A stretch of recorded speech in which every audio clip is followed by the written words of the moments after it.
Hello everyone! Welcome back to my channel.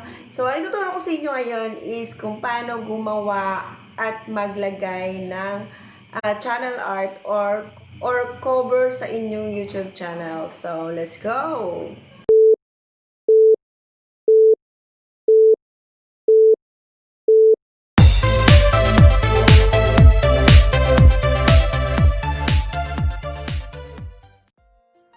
So, bago tayo gumawa ng cover photo, magka-cut out muna tayo ng picture para sa ating cover photo. So, punta tayo sa PixArt.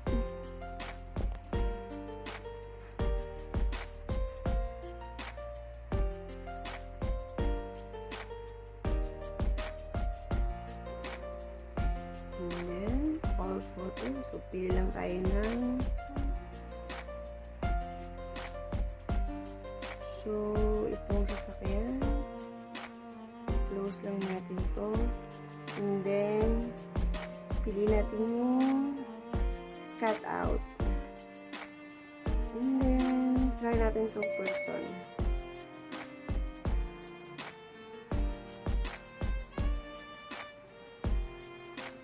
So, hindi siya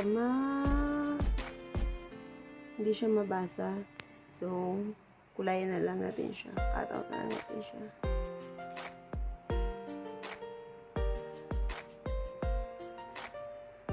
So, ayan. And then, okay. So, ayan. So, lilinisin lang natin yung nasa side. Para yung buong sasakyan lang ang makuha. Ayan. And then,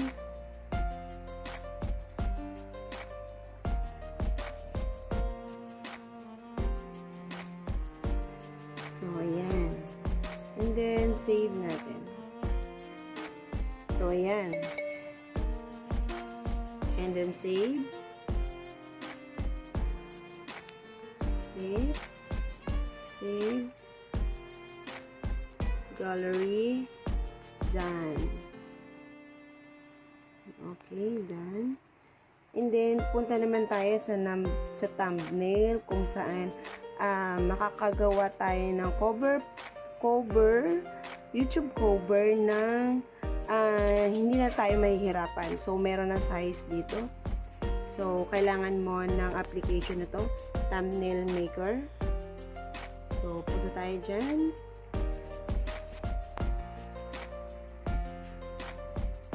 And then, punta tayo sa create banner.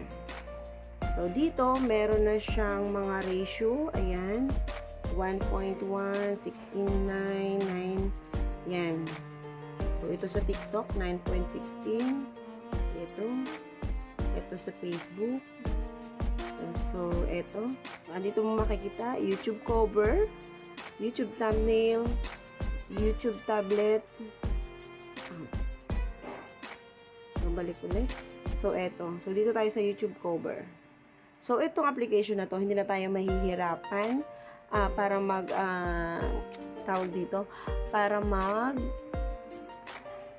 download ng iba't ibang application para gumawa ng ating cover photo. So, dito, ito na lang siya, napakadali. So, background, gawa lang tayo ng background. So, pili lang tayo ng background kung anong background ang gusto natin. Color, halimbawa, pero mas maganda dito. So, halimbawa, ito. Pero, pangit. So, pili tayo ng magandang background. Dalhin ba maganda dito? So, color. So, white na lang. And then, add natin yung picture na ginawa natin kanina. Kinat out natin sa PixArt. So, PixArt. So, eto.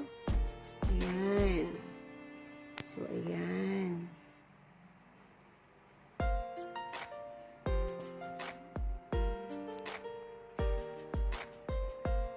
So, wait lang.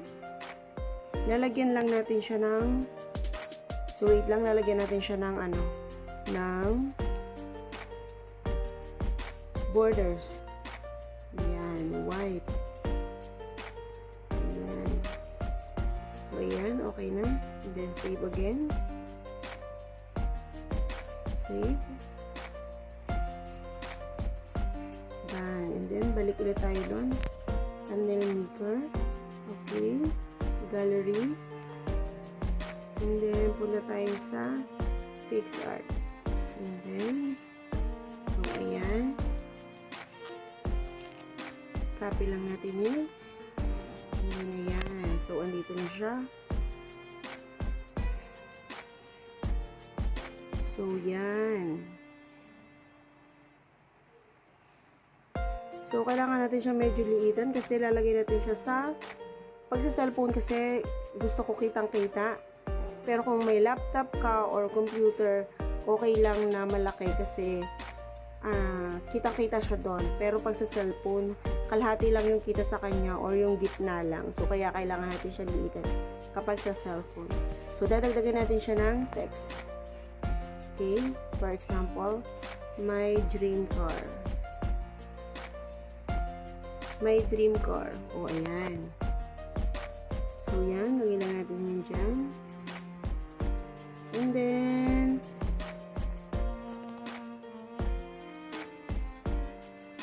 ang font. Pili tayo ng font. And then, my dream car. My dream car. My dream car. So, ayan. Ayan. Ito, medyo my dream car. Medyo hanap tayo ng medyo astig. Medyo astig yan. Ito. My dream car. Ito. Ito, yan. Medyo astig. So, halimbawa, ito. So, pwede natin siyang, pwede naman siya dito. Ayan. My dream car. So, halimbawa, pwede natin siyang pataasin. Ganyan.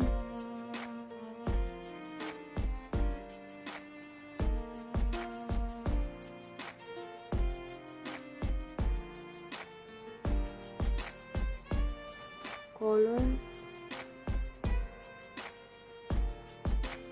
My dream car.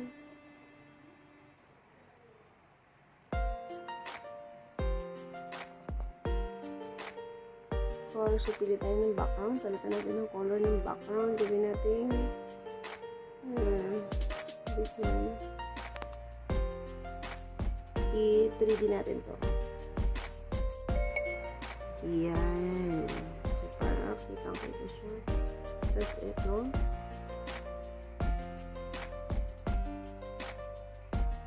Yung kulay niya. Siguro okay na yung kulay niya. Ito natin ng konti. Yan. Controls. Center. Shadow. Lagyan natin siya ng shadow. Black. Yan. Ito. Medyo slide natin para kita-kita.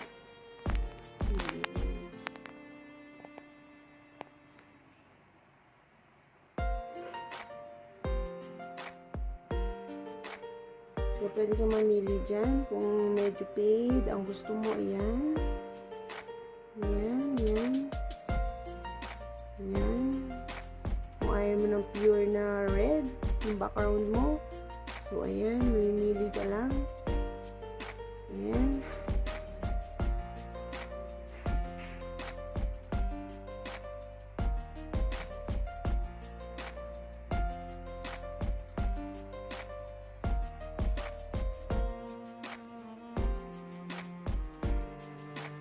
So, ayan.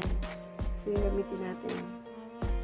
Pero parang hindi siya masyadong text. Ayan. Kita-kita.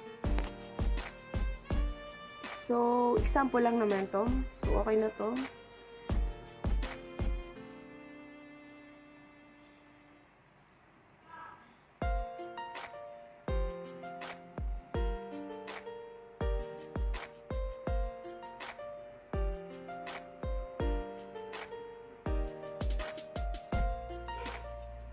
So, ganyan na nga lang.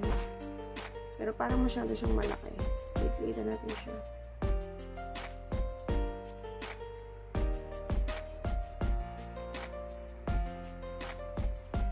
Yan. For example, ganito. Yan. So, halimbawa, ganito.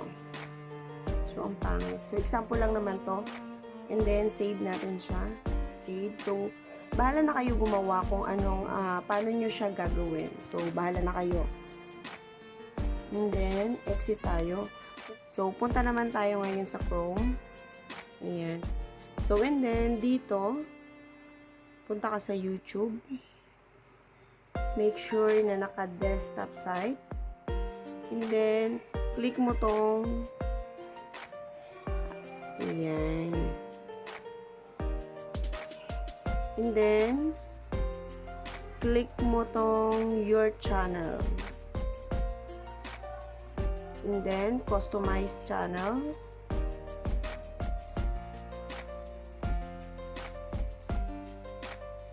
And then, ito, nandito ka na sa cover photo mo. Ngayon, dito, may nakikita kang pencil. So, eto, ayan. Click mo lang yan. And then, kita mo tong edit channel art. Yan. And then, select a photo from your computer. And then, punta ka sa files. And then, click mo tong ginawa mo cover photo.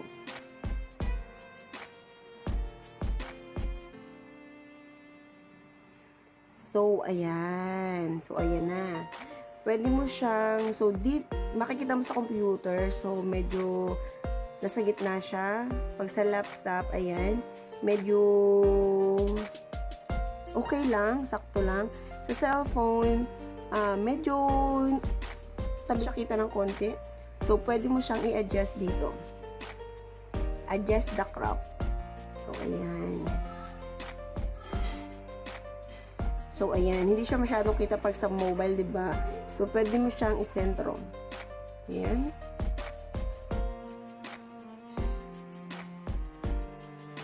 So, ayan. So, yung, yung car, kitang-kita siya. Pero yung sulat na may dream car, hindi siya kitang-kita.